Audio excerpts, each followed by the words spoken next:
Hello friends, నేను Shailaja Patibandla. Friends, ఇవి ఏంటంటే మనకి మామూలుగా మ్యారేజ్లో కానీ ఫంక్షన్స్లో కానీ ఏదైనా అకేషన్లో డెకరేషన్ కోసం అట్లా పెడతారు కదా, ఇవన్నీ విగ్రహాలు. ఇవి ఒక్కోసారి ఎలిసిపోయి కలర్స్ పోయి అవంతా ఓల్డ్ అయిపోతాయి. అప్పుడు వీళ్ళంతా వీటిని చక్కగా క్లీన్ చేసి మళ్ళీ రీమోడల్ చేస్తున్నారు. అసలు చూడండి ఎంత బాగా సృష్టి ప్రతిసృష్టిలాగా అవంతా మొత్తం అలా క్లీన్ చేసేసి చక్కగా కొత్తగా చేస్తున్నారు. వాళ్ళు చాలా కష్టపడుతున్నారు చూడండి. అవంతా క్లీన్ చేసేసి వాటిని మళ్ళీ స్ప్రే చేసి ఏ కలర్కి ఆ కలర్ వేస్తున్నారు.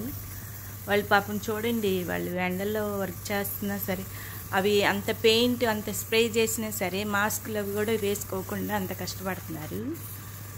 చక్కగా అసలు అది కలర్స్ చక్కగా మంచి మంచి కలర్స్ వేస్తున్నారు. కొత్తగా తయారవుతున్నాయి విగ్రహాలు కూడా, మళ్ళీ కొత్తగా అన్నమాట రీమోడల్ చేస్తున్నారు. అసలు ఎంత బాగుంటున్నాయో విగ్రహాలు మాత్రం కొత్తగా అన్నట్టు తయారు చేస్తున్నారు వాటిని.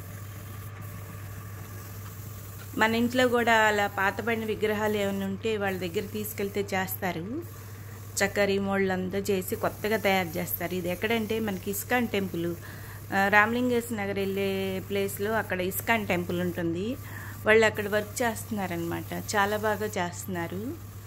మన ఇంట్లో కూడా అలా పాత విగ్రహాలు ఏమైనా ఉంటే తీసుకెళ్తే వాళ్ళు, లేకపోతే వాళ్ళకి చెప్తే వాళ్ళు బాగా చేస్తారనమాట.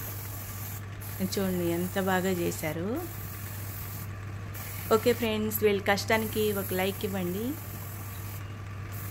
చాలా బాగా చేస్తున్నారు కదా కొత్తగా రీమోడల్. చూడండి మంచి మంచి కలర్స్ అన్నమాట, ఎంత బాగా తయారు చేస్తున్నారు. అలా మన ఇంట్లో కూడా ఉంటే చేయించుకోవచ్చు అన్నమాట, వాళ్ళకి చెప్తే చేస్తారు.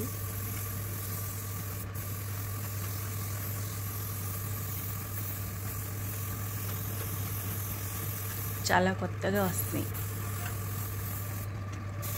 కానీ చాలా ఓర్పుగా అది ఏ కలర్కి ఆ కలర్ అనమాట వాళ్ళు స్ప్రే చేస్తున్నారు. అలాగా అది ఓల్డ్గా ఎలా ఉందో అలా న్యూగా మళ్ళీ చక్కగా కలర్స్ అన్నీ అవి యాజ్ టీజ్గా అలా చేస్తున్నారు. చూడండి ఎంత బాగా పెయింట్ చేసి. ఓకే ఫ్రెండ్స్, ఇది కానీ మీకు నచ్చినట్లయితే please subscribe, like and share. చూడండి నిలువెత్తు వెంకటేశ్వర స్వామిని ఎంత బాగా తీర్చిదిద్దారో, చాలా బాగా కొత్తగా అనిపిస్తున్నాయి కదా. Okay friends, please subscribe, like and share.